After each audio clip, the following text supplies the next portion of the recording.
بسم اللہ الرحمن الرحیم۔ السلام علیکم۔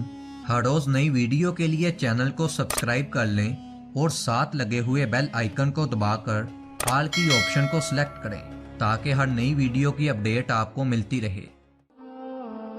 حضرت موسیٰ علیہ السلام کے زمانے میں ایک شخص تھا جو کہ بڑا مالدار تھا۔ اس کی کوئی اولاد نہ تھی، جبکہ اس کے بھتیجے بڑے فقیر اور محتاج لوگ تھے۔ ان کے پاس مال و دولت نہیں تھا۔ چونکہ اس مالدار شخص کی کوئی اولاد نہ تھی، اسی وجہ سے اس کے مال کے وارث اس کے بھتیجے تھے۔ اس کے بھتیجوں نے سوچا کہ یہ شخص تو مر ہی نہیں رہا، اگر یہ مر جائے تو اس کے مال و دولت کے وارث ہم بن جائیں گے۔ ایک مدت تک وہ اپنے چاچا کے مرنے کے منتظر رہے۔ ایک روز ایسا ہوا کہ ان کے پاس شیطان آیا۔ شیطان نے ان سے کہا کہ کیا تم یہ پسند کرتے ہو کہ تم اپنے چچا کو قتل کر دو اور اس کے مال و دولت پر تم قبضہ کر لو، کیونکہ تم اس کے وارث ہو، اور دوسرے شہر کے لوگوں سے اس کے خون کی قیمت یعنی کہ خون بہا بھی وصول کر لو، جو کہ میراث کے مال پر اضافی فائدہ ہے۔ دراصل اس مقام پر دوسرے شہر بات تھے، ایک میں یہ لوگ رہتے تھے، اور جب کوئی مقتول دونوں شہروں کے درمیان پڑا ہوا تو دونوں شہروں سے اس جگہ کی مسافت کا اندازہ لگایا جاتا، اور وہ جگہ جس شہر کے زیادہ قریب ثابت ہوتی اس کے باشندوں پر دیت لازم کی جاتی۔ تو شیطان نے انہیں سمجھایا کہ تم اپنے چچا کا قتل کر کے اسے ایسی جگہ پر پھینک دو جو دوسرے شہر والوں سے قریب ہوتا ہے، تمہیں میراث کے مال کے علاوہ وہ چاچا کے خون کی قیمت بھی مل جائے گی، اس طرح ڈبل فائدہ حاصل ہو جائے گا۔ چنانچہ جب انہوں نے دیکھا کہ چاچا کی موت نہیں ہو رہی اور وہ شیطان کا دیا ہوا مشورہ بہت ہی اچھا لگا، تو ایک روز انہوں نے اپنے چچا کا قتل کر دیا اور لاش کو لے جا کر رات کے اندھیرے میں دوسرے شہر کے دروازے پر پھینک دیا۔ صبح ہوئی تو دوسرے شہر کے پاس جا کر چیخنا چلانا ان لوگوں نے شروع کر دیا کہ ہمارے چچا تمہارے شہر کے دروازے پر قتل کر دیے گئے ہیں، اسی لیے بغیر کسی دیر کیے ان کا خون بہا ہمیں دیا جائے۔ شہر والوں نے کہا، ہم اللہ کی قسم کھاتے ہیں، ہم نے انہیں قتل نہیں کیا اور نہ ہی ہمیں ان کا قاتل معلوم ہے۔ ہم نے شام کو اپنے شہر کا دروازہ بند کر دیا تھا، تو اس کے بعد صبح تک اس کو کھولا ہی نہیں۔ آخر ہوتا ہوتا یہ تنازع جب وقت کے پیغمبر حضرت موسیٰ علیہ السلام تک پہنچا تو جبرائیل علیہ السلام اللہ تعالیٰ کا پیغام لے کر پہنچے کہ آپ انہیں کہیں، بے شک اللہ تعالیٰ تمہیں حکم دیتا ہے کہ ایک گائے ذبح کرو، پھر مقتول کو اس گائے کے کسی ٹکڑے سے مارو تو وہ زندہ ہو کر قاتل کا نام بتا دے گا۔ یہ سن کر ان لوگوں نے کہا کہ کیا آپ ہم سے مذاق کر رہے ہیں؟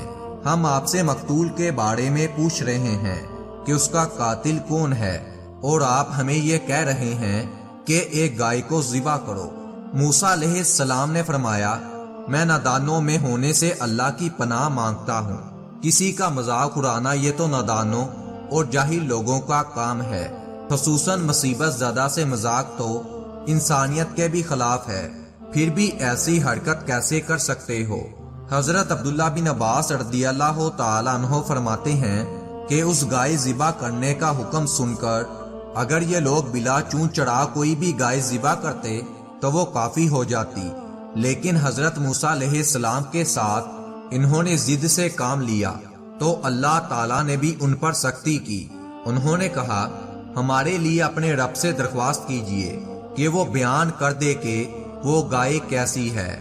حضرت موسیٰ علیہ السلام نے کہا، اللہ فرماتے ہیں کہ وہ گائے ایسی ہے جو نہ تو بوڑھی ہے اور نہ ہی بالکل جوان، بلکہ اس کے بیچ کی ہو، اور جو حکم دیا گیا ہے فوراً کر گزرو۔